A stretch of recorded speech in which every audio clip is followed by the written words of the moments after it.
ஹதீஸ்கள்ல இந்த வெயில் சம்பந்தமான தகவல்ல சொல்லும் பொழுது, வெயில் காலங்களில் லுஹர் தொழுவது அசல் தொழுவது ரொம்ப கடுமையா இருக்கும். அந்த நேரங்களில் தொழுது வர்றதுக்கு ரொம்ப சிரமம் எடுத்துதான் வர்ற மாதிரி இருக்கும்.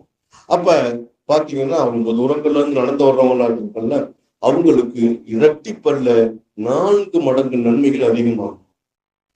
சிரமனுக்கு பொதுவாகவே தொழுகைக்காக வேண்டி வீட்டுல ஒளி செஞ்சுட்டு ஒரு 8 நடந்து வரப்படும் போது ஒரு 8க்கு ஒரு நன்மை எழுதப்பட்டு ஒரு பாவம் மன்னிக்கப்பட்டு ஒரு தரஜா அந்தஸ்து உயர்த்தப்படுகின்றது.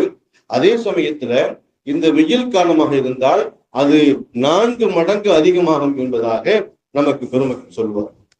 இன்னும் சொல்லுவார்கள், நீங்கள் வெயில் காலங்களில் நோன்பு வைப்பது என்பது இருக்கின்றதே, அது கியாமத்தில் உங்களுக்கு ஏற்பட இருக்கக்கூடிய உஷ்ணத்தை தணிக்கும் என்பதாக நமக்கு சொல்லப்படுகிறது. அதே மாதிரி குளிர்காலங்களில் குளிரை பொருட்படுத்தாமல் இரவு நேரங்களில் நாம் ஒளி செய்து விட்டு அல்லாஹ்விடத்திலே நாம் தொழுகைக்காக வேண்டி தக்பீர் கட்டி தொழுகும் பொழுது அதனுடைய நன்மை நாளை உங்களுக்கு கியாமத்தில் ஏற்பட இருக்கக்கூடிய உஷ்ணத்தை தவிர்க்கும் என்பதாக சொல்வார். மக்களே, இன்னொன்று, தபூக் யுத்தம் நடக்கிறது ரொம்ப கடுமையான வெயில். ரொம்ப கடுமையான வெயில்னா நம்ம நாட்டுல இருக்கிற மாதிரிலாம் இல்லை. நம்ம நாட்டிலேயே இந்த வெயில் தாங்க முடியல. எவ்வளவு கஷ்டப்படுறோம், எவ்வளவு சிரமப்படுறோம். அரபு நாடுகளில், அதுவும் குறிப்பாக மக்கா மதினா சவுதி அரேபியா சம்பந்தப்பட்ட அல்லாஹ்தான் இந்த வருஷம் ஹஜ்ஜுக்கு போறவங்களுடைய அந்த சூழ்நிலைகளை மாற்றி அமைக்கணும். ரொம்ப கடுமையான வெயில் உள்ள நேரத்துலதான் செய்றாங்க. ஹஜ்ஜினுடைய இந்த நேரம் வந்திருக்கு. எவ்வளவு கடுமையான வெயில் இருக்கும் அப்படின்னு சொன்னாக்க, அன்பிற்குரியவர்களே, கைகால்லாம் கொப்பளம் அந்த அளவு கடுமையா.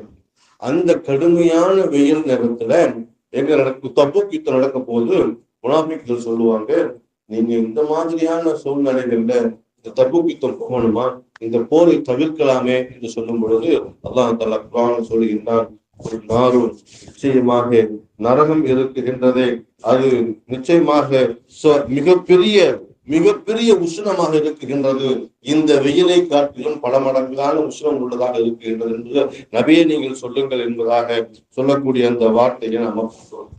அன்பான பெருமக்களே, இந்த வெயில் காலத்தில் செய்யக்கூடிய தொழுகை, நோக்கக்கூடிய நோன்பு, போர் போன்ற எல்லா விஷயங்களுக்கும் அல்லாஹ் தஆலா பன்மடங்காக நன்மையை தருவதோடு இன்னும் சில நன்மையான காரியங்கள்